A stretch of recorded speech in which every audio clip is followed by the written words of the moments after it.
Bueno, finalmente se dio a conocer hoy por parte del ministro de Hacienda el marco fiscal de mediano plazo. Esa es la hoja de ruta de las finanzas públicas para el mediano plazo, para los meses por venir.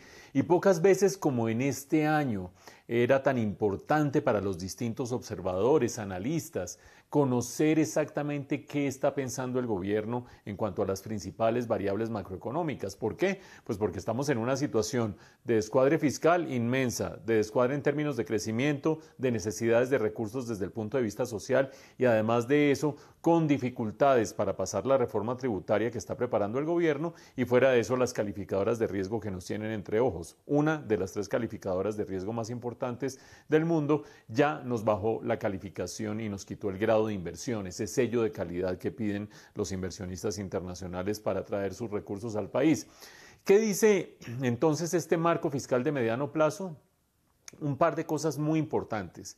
La primera de ellas, el descuadre fiscal de este año, del año 2021, será de 8,6% del Producto Interno Bruto. De ese monto será el déficit fiscal. Quizás esa cifra no le diga mucho a algunas personas, pero es importante tener presente que es altísimo. Nadie estaba esperando un déficit fiscal del 8,6% para este año. Eso genera unas presiones de deuda pública inmensas paralelamente. Primer elemento que pone en alerta a todo el mundo. Sin embargo, vienen dos elementos en el otro plato de la balanza para tratar de equilibrar las cargas.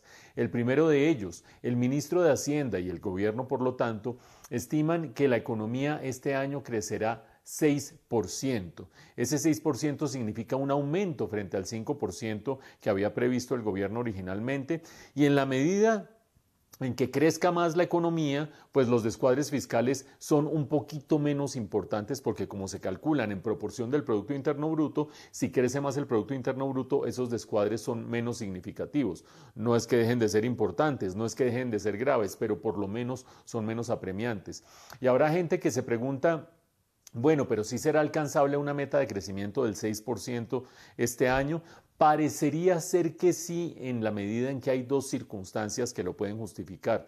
La primera de ellas, el crecimiento en el primer trimestre de este año fue bastante vigoroso, a pesar de haber tenido un mes de enero muy malo.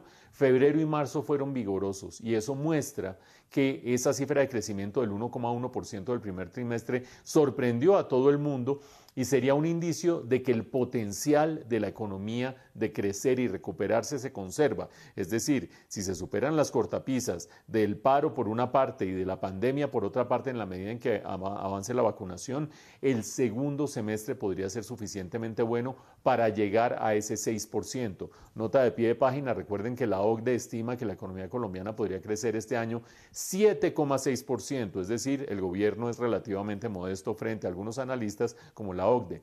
Pero el otro elemento que ayuda a compensar esa situación en la balanza es el que tiene que ver con qué propone el gobierno para cuadrar las finanzas públicas. Dice 2021, un año de expansión fiscal por las necesidades de la pandemia. 2021, un año de consensos políticos para pasar reforma tributaria en el segundo semestre de este año.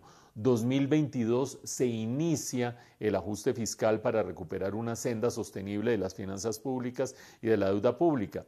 Eso suena bien para los observadores y los analistas y avanzan en el documento a ver cómo es que se va a hacer y el gobierno propone reducción de gastos de funcionamiento muy importante. Reducción de gastos de inversión, en todo caso, menos que la reducción de gastos de funcionamiento, pero significativa en todo caso.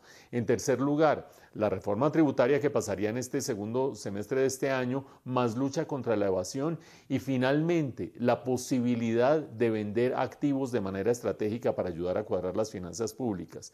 Vamos a ver si todo ese menú puesto sobre la mesa, número uno, convence a los inversionistas y a las calificadoras de riesgo y número dos, lo puede ir cumpliendo el gobierno al pie de la letra y su primera prueba de fuego va a ser el pasar la reforma tributaria arrancando la legislatura del segundo semestre del año entrante. Vamos a ver cómo evoluciona todo esto.